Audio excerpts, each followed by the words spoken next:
Hello and welcome. In this unit, we'll discuss language access at the IEP. Our goal in this unit is to 1. Explore the laws related to language access in special education, and 2. Learn strategies to ensure that these laws are meaningful to those who don't speak English well or at all. If you're currently watching this and think that the information in this unit doesn't apply to you because you speak English, I'd nevertheless encourage you to stay with us. Think about who you know. Do you have a friend or a family member who doesn't speak English or doesn't feel comfortable discussing something as complex as an IEP in English? Or maybe you see non-English speaking parents at your school. Is anyone at the school helping them navigate all the information they're receiving in English?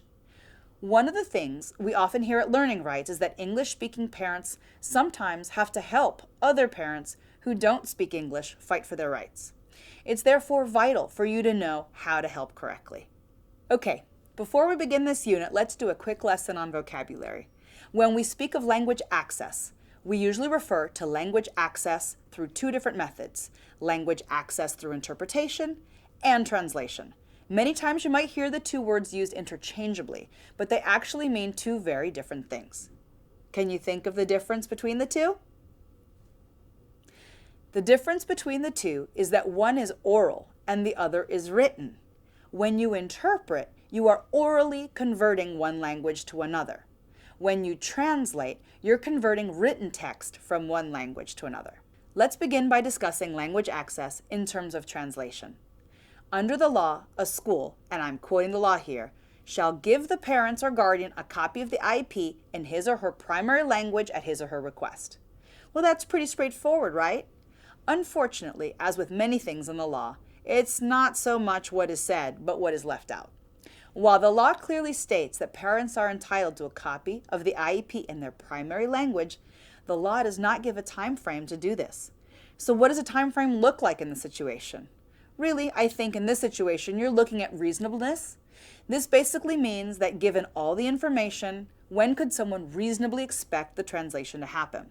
For example, a request for an IEP in Spanish should probably be done relatively quickly, as Spanish is a commonly spoken language in the U.S. However, a language spoken by only a handful of people in the world might require much more time in order to be reasonable. Similarly, look at what the law says: a copy of the IEP. It doesn't say anything about components that go into developing the IEP, such as assessments. Of course, you can always ask for all of the assessments to be translated, but the key is what happens if you're not given the translation.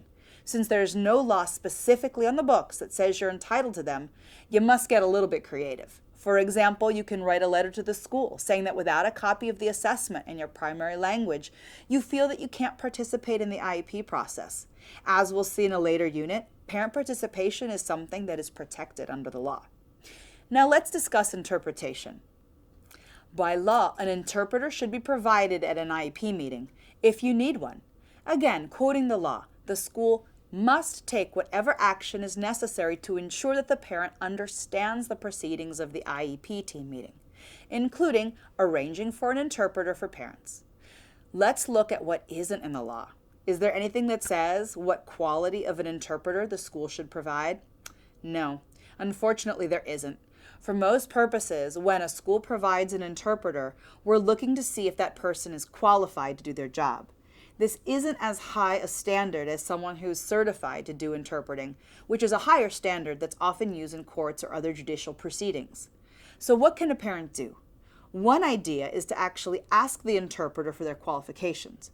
Remember, just because someone speaks another language doesn't mean that they're qualified to interpret. Like many of you, I'm bilingual and I feel comfortable speaking Spanish, but being bilingual doesn't automatically mean that I'm qualified to interpret. For example, if someone asks me to interpret for a doctor, I might not have the medical terminology necessary to actually interpret correctly. In order to see if an interpreter is qualified, you can ask simple questions such as, where did you learn English and X language? Did you formally study to be an interpreter? How long have you been interpreting? Do you work as a professional interpreter? Do you know special education terminology in whatever language? Have you been an interpreter at IEP meetings before? Be creative and remember to ask politely.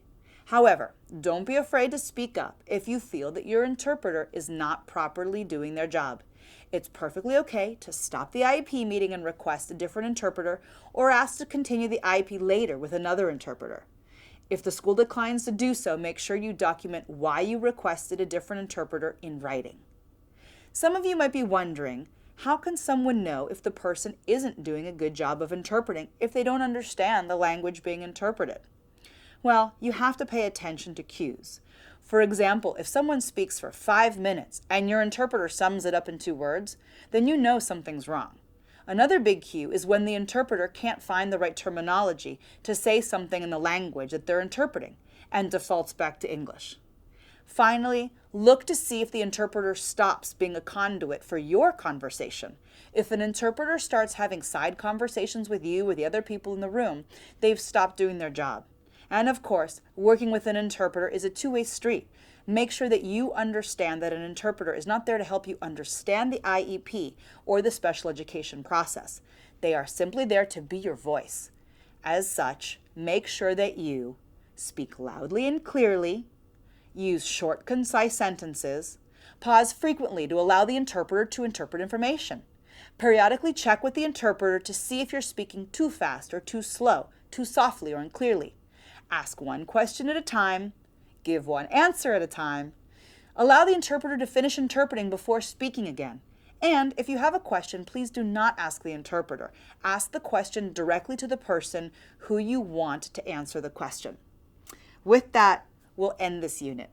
In later units, we're going to cover in depth some of the topics we spoke about, such as parent participation. In the meantime, here are a few resources for you. You can access our toolkit online and read Chapter 9 on the IEP for more info.